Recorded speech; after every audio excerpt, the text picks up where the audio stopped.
Hi, I'm Rob Steinke and I welcome you to my harness maker's workshop. Come inside and got something a bit unusual today. Well, very unusual actually. First of all, most people have seen these horse brasses. Traditionally it's maybe got 1 or 2, 4 at the most. But today I'll be making one for 16. These aren't the ones, but they'll help me to get all the spacing right. It's for Pam, an avid collector in America, and thank you, Pam, for allowing me to show my viewers just how I make your martingales. They don't just hang on a wall, they hang beside a door, so you can imagine how big it's going to be.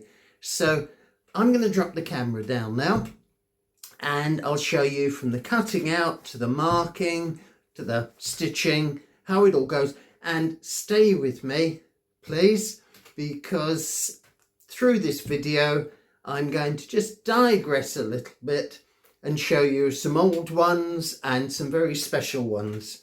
So do stay and enjoy this video. Okay, I'll drop the camera down now.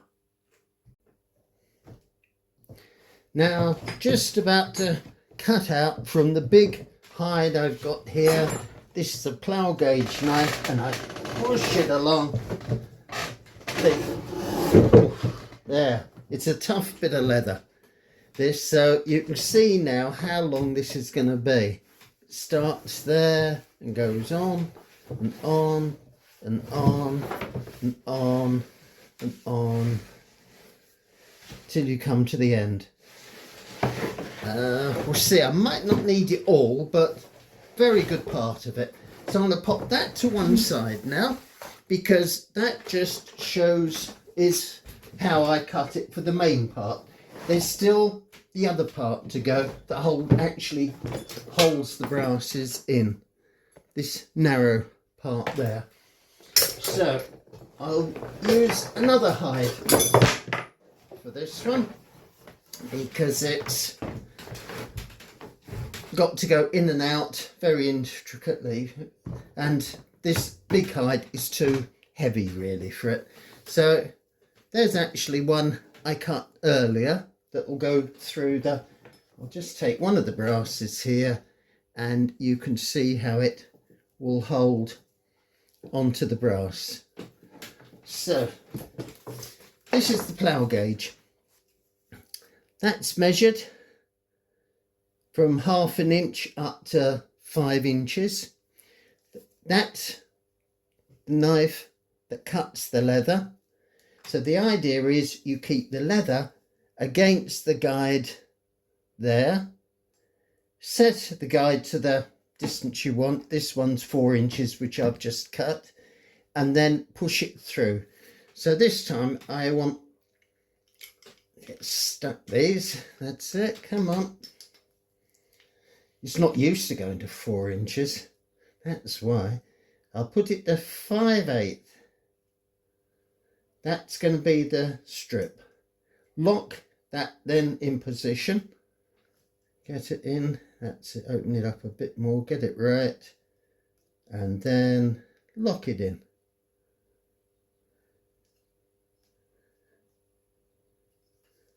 Okay, so a little bit narrower than the other one, a fair bit. So I'll just thread this up. I started it and I'll just go through now and finish. You can see that's the new one I'm cutting. It's got some white, it's just wax, that'll come off. It's a very nice waxy hide, this one. So I'll push that. You see the strips coming?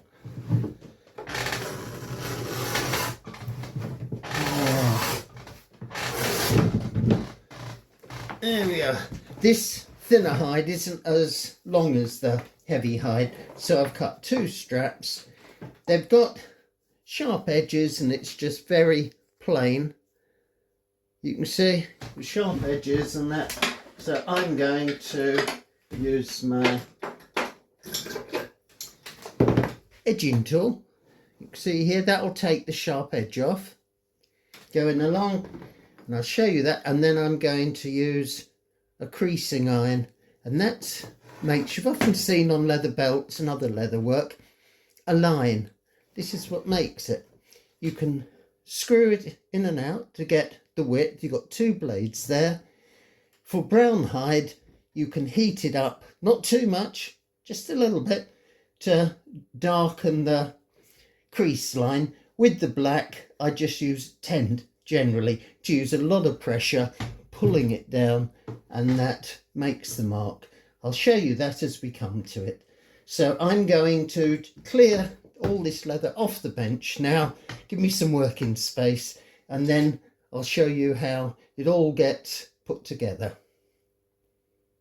Right, now I've got all the leather cut out.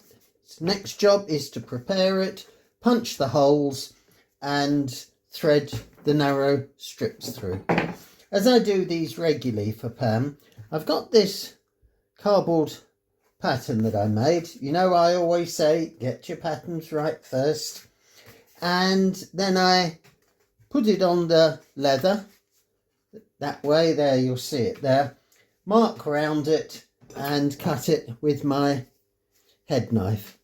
So I'm going to take all these brasses off now. I've checked all the measurements between each one with my compass to check it's the right length. So I'll take all of those off. You can see now, let's turn that around a bit. You can see the round shape at the base. That was how that came about. There's the pattern. Put that up to it. Mark round it, my little stitching awl, and then cut it with the round knife. That's how it started the end, and we now have a nice round end. At the top end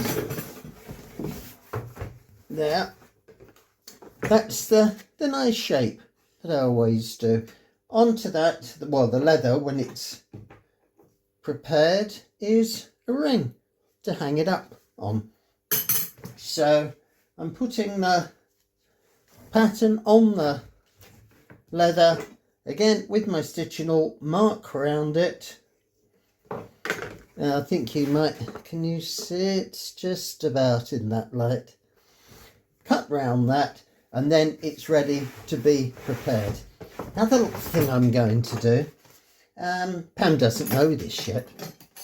I always try and do something a little bit different and just add a bit of sparkle with all the work I do in the workshop. So that's going to be the end of the Martingale. Just for instance, she's got a great collection of brasses, better than me, so these are just to space them out. So that one will be like so, the last one. Then I'm going to put these rain tips on. They are traditional for farm harness.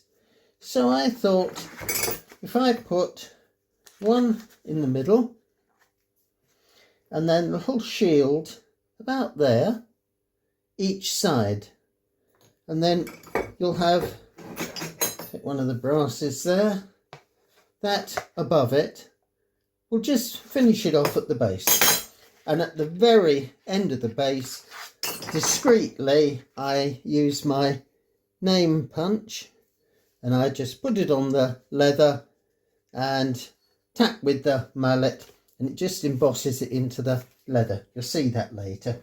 So before we go this time, I'm going to show you how I prepare the leather. That is a sharp edge. There is an edging tool. If you know woodwork, it's a bit like taking a chamfer off, so you don't have a sharp edge on the woodwork. So I draw it along the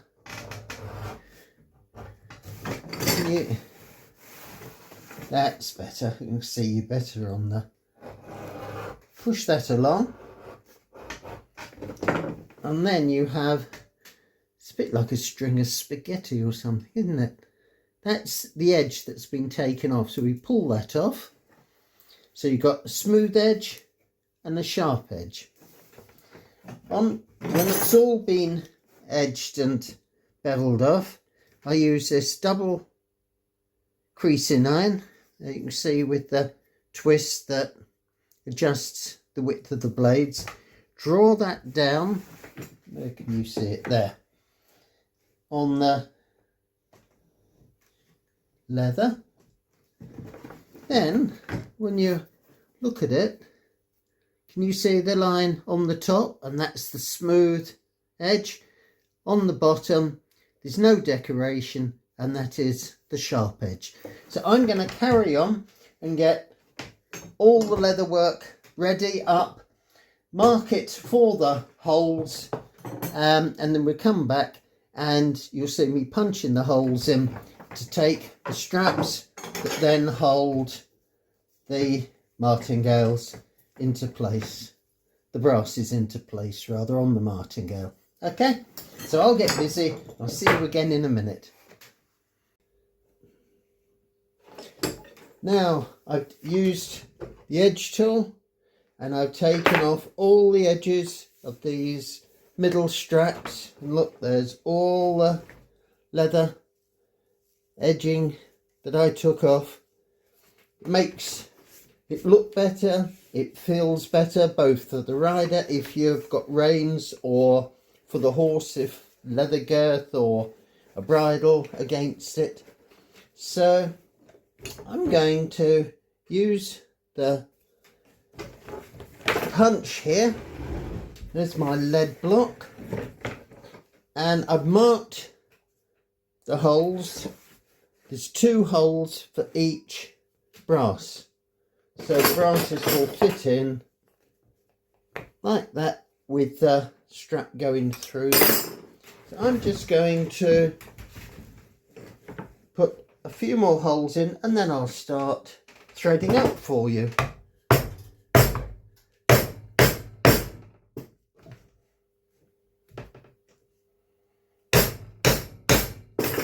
Yeah, here we get going. One more and then I'll show you how they all thread up. Noisy part, that is. Not the bits of leather out, otherwise they get clogged up in that punch. Now, to make it easier, I found to put these strips through, I get a very big edging tool, and I actually then take the, have it on the bench obviously, but this is to show the camera, I take the inside of the leather off, and it just makes these middle bits slide through that much easier. So let's now start with threading up. I'll show you. Won't put them all. Now, as I said before, the customer Pam has her own wonderful collection of brasses. These are just mine, which will show how it works. So it'll go through there. Now, which of these brasses shall I use? I know, the 4 horseshoes. Yep, that'll be a nice, good one to start with. Thread it through the loop at the top, pass it back through the second hole, and hey presto, you're starting to get the shape of what this is for. Put one more in. Now, again, slide it through the slotted hole. The crew hole is the proper name for them, for the crew punch. What should we put on this time? I've got 1986 National Horsebrass Society, and it was given to It's got a number on the back, 317.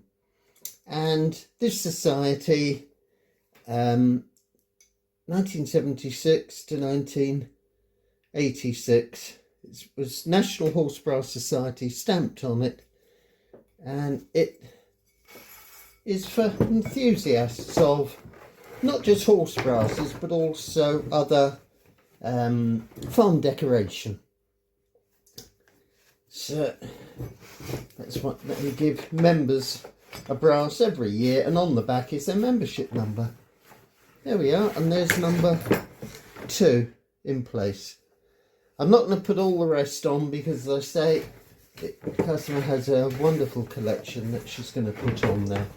So I'm going to carry on now with my crew punch all the holes, thread this through, and then I'll come back and I'll show you how I put these ornaments in place. I showed them to you before, but they're nearly getting ready to go on. So I'll get working here and I'll come back. Oh, and I've also got to stitch a ring at the top. I'll show you how I hand stitch that ring. So I'm going to get on with this, and then we'll have a look at all the brasses laid out, and you'll get the real good idea of how it's going to look hanging up on the wall. And now, as you can see, I'm just stitching the ring on by hand, no machining. So I'm going to put that in my stitching clamps. Got to be very careful stitching here, they don't knock the tripod down. And 2 needles, and they swap over. So I bring one through and the other one back. I think it's about 4 or 5 stitches. Feel the needle there, through, back. On that, this is linen thread, and it's been heavily beeswaxed to prolong its life.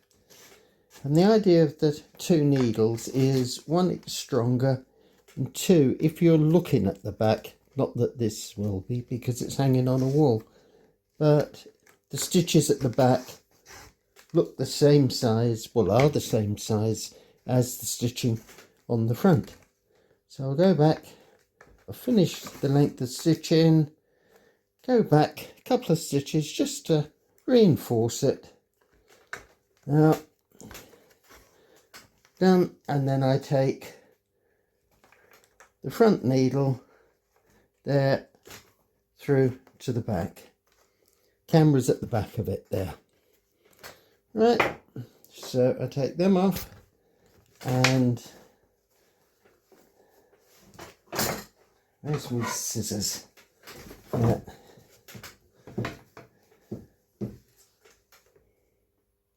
And then, can you see it? Just snip the stitching off, and there you have the ring stitched by hand, ready to go up on the wall. Now I have 3 brass rain tips to go on. Now I admit I have made the holes for them first in the leather. As you can see, it's a fiddly little job to get them all right, and I don't want to bore the viewers by spending 5-10 minutes just to get 2 holes in the correct position. So that's in there. Now I've used my wire cutters to snip the ends of the pins off, because they're very long when they come to me.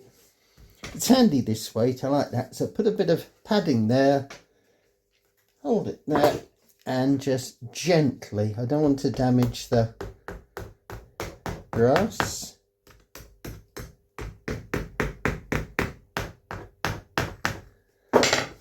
That's one on, and then we'll put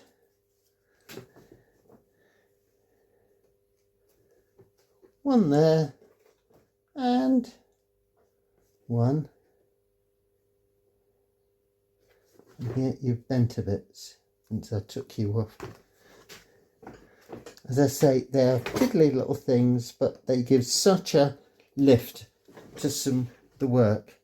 Okay, so I'm going to turn them over again with a bit of padding on the weight just to keep it nice. That one wants a bit more trimming, so trim him off. You see what I'm doing.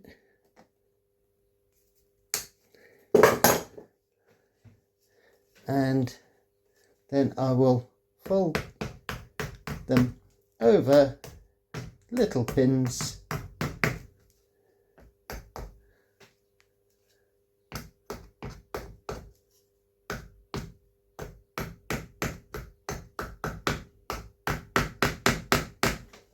So that's protected the surface, and there you have the end of that side. That's the base, and there'll be a brass. You can imagine. Let's pull that one out a minute. What should we put in the bottom one?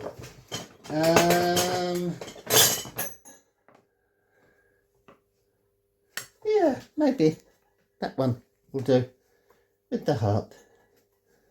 Thread that through, push it in the last hole, and you really get the full picture now, don't you? There we are. Okay, so I'm going to now tidy the bench up, put all these brasses along it, and I'll then come back and show you all the different tools, from my wire cutters to stitching awl that I use for stitching. Just the hand tools, as I say, hasn't gone anywhere near the machine. So I'll get that organised and then we'll round up. And I've got some special brasses from my own collection, which I'll show you. Now, I'm not going to say too much about martingales now, because that's going to come up in another video. But just a couple of items. That is one for Pinzer, a racehorse, and why I think it's brilliant. Winner of the Coronation Derby 1953, Sir Victor Sassoons, and ridden by Sir Gordon Richards, trained by N. Bertie. And when you turn over, it's issued by Bernard Wetherell of New Bond Street, famous for their riders' clothing. And it was a presentation, so that's going to be a video later on. And I've done a bit of research, and it's blue and yellow was the colours that Sir Gordon Richards won the Derby on. So I'm going to put the blue and yellow into the martingale. At plus, if I won't get rid of this, you know, sell this brass, it'll hang up in the workshop with a picture of Sir Gordon Richards with our late Queen Elizabeth in the paddock. So that's an interesting sort of side to how we can remember things. Now, if you turn over some horse brasses, you'll see KB. There's that one there, and that's a bit fainter on this one. That shows KB, but that one, I'll bring it right up to the camera. Can you see? It's there, KB, and that stands for Keegan Baldwin. Ron Baldwin and Terry Keegan. Terry Keegan wrote a brilliant book on farm horse decoration, and these were modern ones, obviously 1992, but they were a quality. It was their collector's items, the KB ones. And as I say, I met Terry once, lovely man, and Ron Baldwin. I'll save that story because he was a neighbour of mine, and I used to go up and see him. He did other work, so come back another time and I'll tell you all about those pair of gentlemen, and I will bring Ron's book as well.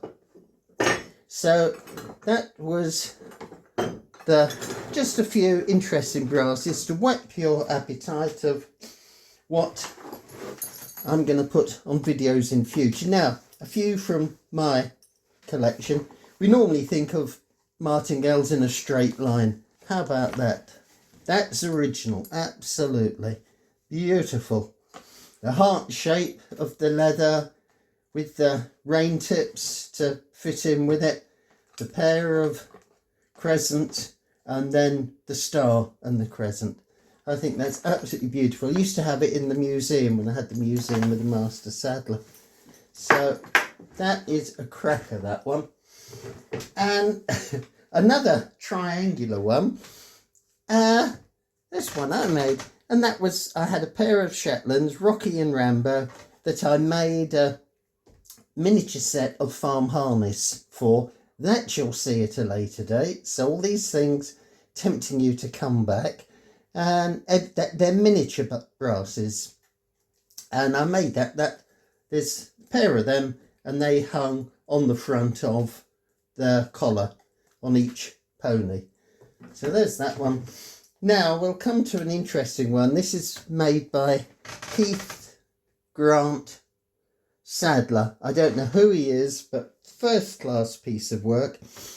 When I look very carefully inside there, I don't know if you'll pick it up on the camera, it was actually red originally, and I don't want to take it to pieces. It's a beautiful piece of work. Now, people think, oh, what are the old ones? What are the new ones? How can you tell the difference? Well, I'll tell you one way is look on the back. Now, let's take one of these. Yes. Now, the 3 horseshoes, or 4 horseshoes with the big one. Turn it over, and the black is completely plain, even. Now, look at this one from Keith Grant.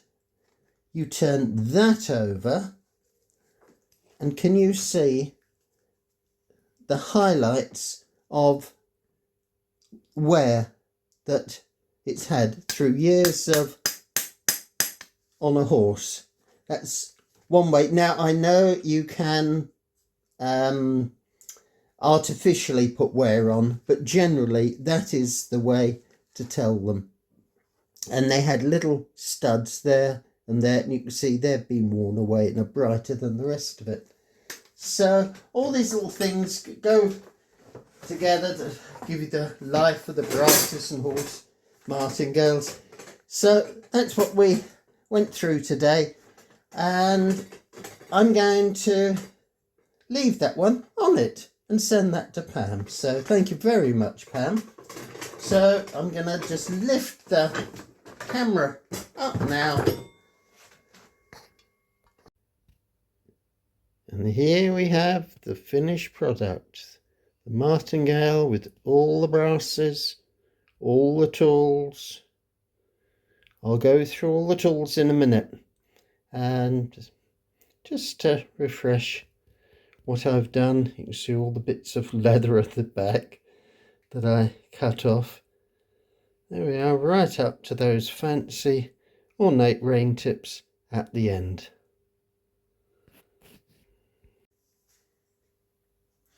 Now, where should we start? We've got so much on the bench here. We'll start with the tools.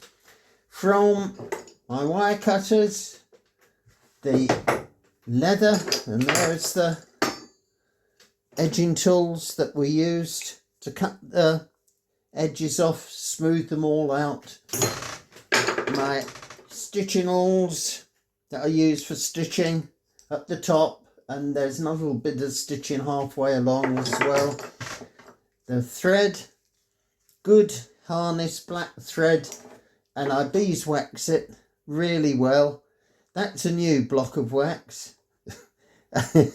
And there's what it ends up like, shriveled up bit. But when it gets like that, it tends to break up, so you go on to a new piece. To mark the stitches, which I would have shown you before in videos, you got the pricking iron, only really stitched at the top for the ring. That's 7 to the inch. There's the crew punch. Out of interest, I bought this new. For me, this is a modern tool. I mean, I only bought it, 55 years ago, but can you see the bird edge on the top? There. Shows you just how much I've used it over the years, that I've actually burred that over. So that's that. My two trusty knives, my round knife and my half knife or head knife. And just to show you, a tool has a job to do. There's a pair of scissors, brilliant. Bought them 3 years ago. That is a wonderful knife. I think that was made 103 years ago.